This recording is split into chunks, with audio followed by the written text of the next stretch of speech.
Bonjour à toutes et bienvenue dans cette nouvelle chronique de livres à part. Aujourd'hui, je vais vous présenter un livre qui s'intitule Petit manuel de la femme au foyer. Alors, que vous soyez maman ou pas, je pense que ce livre concerne vraiment tout le monde parce que si on n'est pas encore maman, il peut vraiment bien préparer à ce rôle. Si vous n'êtes pas mère au foyer, je pense que ça peut aussi vous donner quelques idées de toute façon, même si vous travaillez. Donc vraiment, je pense que ce livre peut être lu par toutes les femmes. Avant de commencer cette chronique, je voulais vous remercier pour votre fidélité et vous demander de ne pas oublier de vous abonner à la chaîne, de mettre un petit pouce bleu en dessous de cette vidéo si elle vous plaît, afin de me soutenir, d'encourager mon travail. Au moment où je vous parle, nous sommes un tout petit peu plus de 2700 abonnés, je crois. Donc voilà, ça augmente bien, mais en tout cas, il faut toujours donner plus de visibilité à cette chaîne. Donc je vous remercie d'avance pour votre soutien.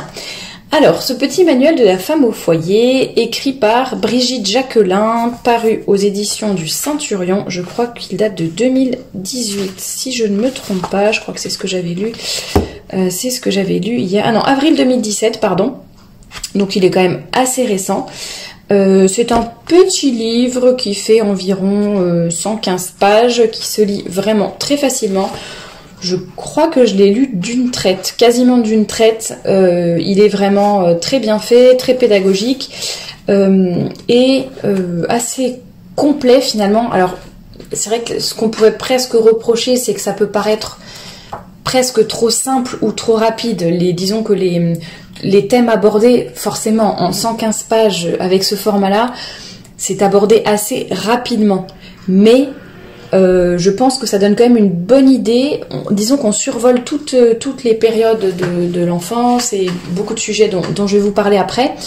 Voilà, au moins tout est survolé, tout est abordé, ça donne déjà beaucoup de pistes de réflexion. Après, évidemment, si on veut se spécialiser dans, je ne sais pas, dans l'éducation de son enfant entre 0 et 2 ans ou entre 2 et 5 ans, voilà, des choses assez spécifiques, c'est sûr, ce livre n'est pas du tout assez complet.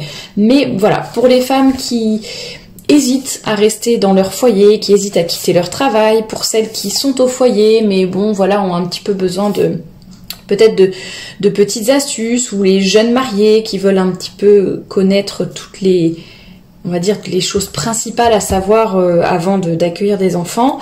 Voilà, franchement, c'est vraiment une bonne solution, je trouve. Ce livre ouvre beaucoup de pistes et peut-être très réconfortant aussi. Alors, je vais d'abord vous lire la 4e de couverture.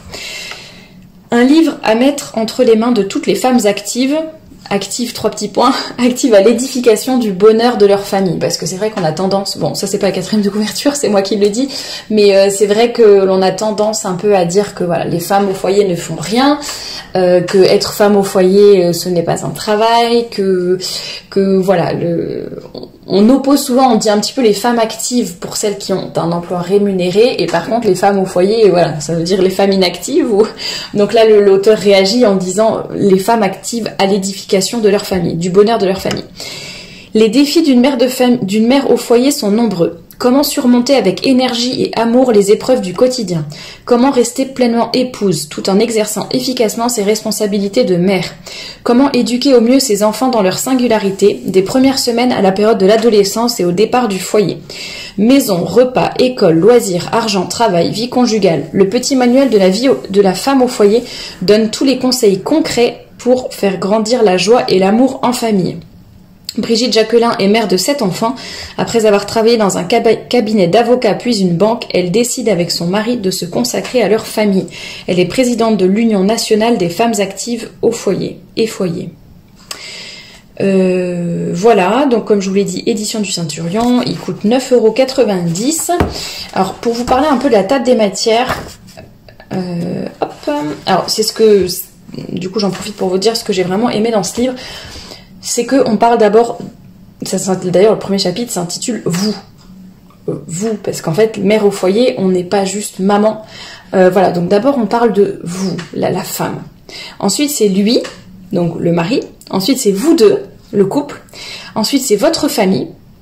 Ensuite c'est vous et vos enfants. Et ensuite voilà, le bébé de 0 à 2 ans, le petit enfant de 3 à 6 ans, l'enfant de 7 à 12 ans, l'adolescence, presque adulte, les frères et sœurs, les repas en famille, l'argent, les autres, donc parents, grands-parents, les amis, les voisins, et ensuite un petit peu on va dire et ensuite c'est un peu une fois que les enfants ont quitté le foyer, donc bénévolat, activité personnelle, reprendre des études, retravailler, et la vie de famille continue avec les petits enfants. Donc ce que j'ai vraiment aimé, c'est que déjà je ne savais pas du tout à quoi m'attendre, hein. En ouvrant ce livre, je n'en avais pas du tout entendu parler, je suis un peu tombée dessus par hasard. Donc voilà, j'ai lu la 4e de couverture et je me suis dit que ça pouvait être intéressant, mais je ne savais pas à quoi m'attendre. Et finalement, j'ai été vraiment très agréablement surprise parce que l'auteur déjà est vraiment, on sent qu'elle a beaucoup d'expérience. En même temps, on voit qu'elle est très douce dans sa manière de s'exprimer. Il n'y a vraiment aucun jugement, ni pour les femmes qui travaillent, ni pour les femmes qui sont au foyer, rien du tout. C'est vraiment, elle est vraiment là, elle se positionne comme... Voilà, je suis là pour vous conseiller, vous donner des astuces, vous rassurer, vous réconforter, vous motiver, vous montrer que voilà que c'est possible d'être une femme au foyer. Il suffit d'avoir un petit peu voilà quelques clés en main. Voilà, elle dit être femme au foyer, c'est un état d'esprit, un art de vivre. Voilà. Et en fait, elle montre que voilà, parfois on reste au foyer parce qu'on n'a pas le choix pour X raisons. Au contraire, parfois on reste au foyer un peu contre l'avis de tout le monde, ou tout simplement c'est pragmatique. Voilà, on fait les calculs et on se rend compte que rester au foyer finalement fera économiser plus d'argent que si on avait un salaire en plus, certes, mais qu'il partait dans les nounous, etc. Voilà, donc c'est assez... Vous voyez, quand je vous disais, elle se concentre par exemple au début sur vous, sur la femme, sur dire voilà, vous êtes d'abord, avant d'être mère, vous êtes aussi épouse, avant d'être épouse, vous êtes une femme. Ça n'est pas mièvre non plus, ça n'est pas non plus dans le discours actuel qui disent faut d'abord penser à vous, c'est vous en premier, vous. Vous voyez, ça n'est pas du tout dans cette exagération-là, c'est vraiment très mesuré, très équilibré.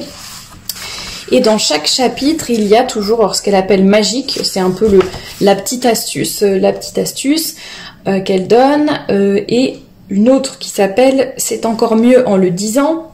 Donc pareil, c'est d'autres conseils, et les conseils qu'elle appelle les conseils malins.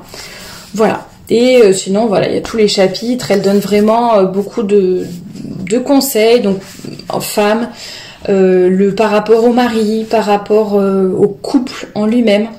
La famille, ensuite, comme je vous disais, tous les enfants.